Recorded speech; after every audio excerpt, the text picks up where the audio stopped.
Hey guys, welcome back to All Things Jazzy. So let's go ahead and make these easy butter cookies. The easiest recipe you'll ever use, okay? It's so simple. Now you do not have to use a stand mixer. You can use a hand mixer or you can use your hands if you want.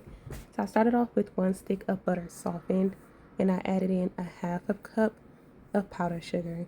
So I'm going to go ahead and use my whisk attachment and let that whip just for a few minutes until it's incorporated and no more of the powdered sugar is showing. So I let it whip for 4 minutes total.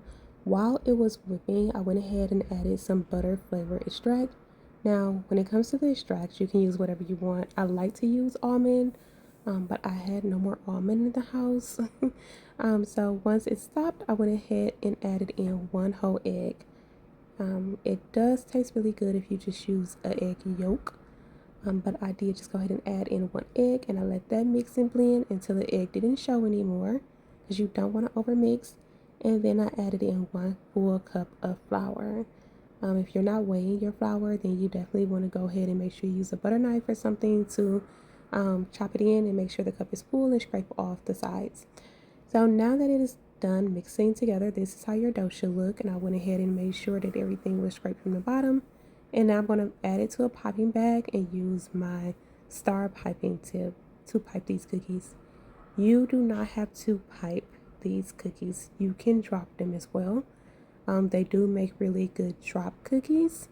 I just like to use the star tip. You can use whatever tip you want. I used the 1M tip before.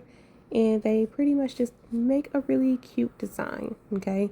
You can also use multiple. You can split this recipe up, use multiple. You can double the recipe to make more, whichever one you want. But you guys, these are literally melt in your mouth and they taste so much better than buying that tin from the store. So much better.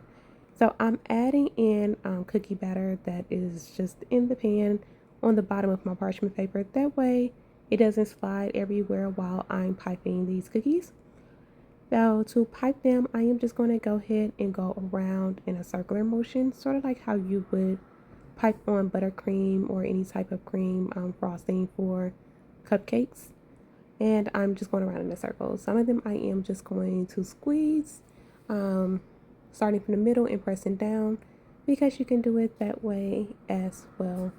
I did get about 30 cookies out of this dough, which is definitely a really good amount. So once I am done piping the cookies, I did 2 pans, but of course I'm only going to show you one. Once I'm done piping the cookies, you do want to put them in the fridge or the freezer. So if you put them in the freezer, let them stay in the freezer for at least 15 to 20 minutes. The refrigerator, of course, a bit longer, so 30 to 45 minutes. The purpose of that is so that the dough don't spread. So if you don't do that, your dough just may spread out and they won't be the size that you think they are from the piping. So this is the cookie. Look how easy that broke. I did add some powdered sugar to the top. And you guys, I just had to try it. I had to try one and they are yummy. Make these cookies and they're not overly sweet at all. So that was others that I made with a different tip. And I decided to put them in this bag. Guys, thanks for watching and I will see you guys in my next video. Bye.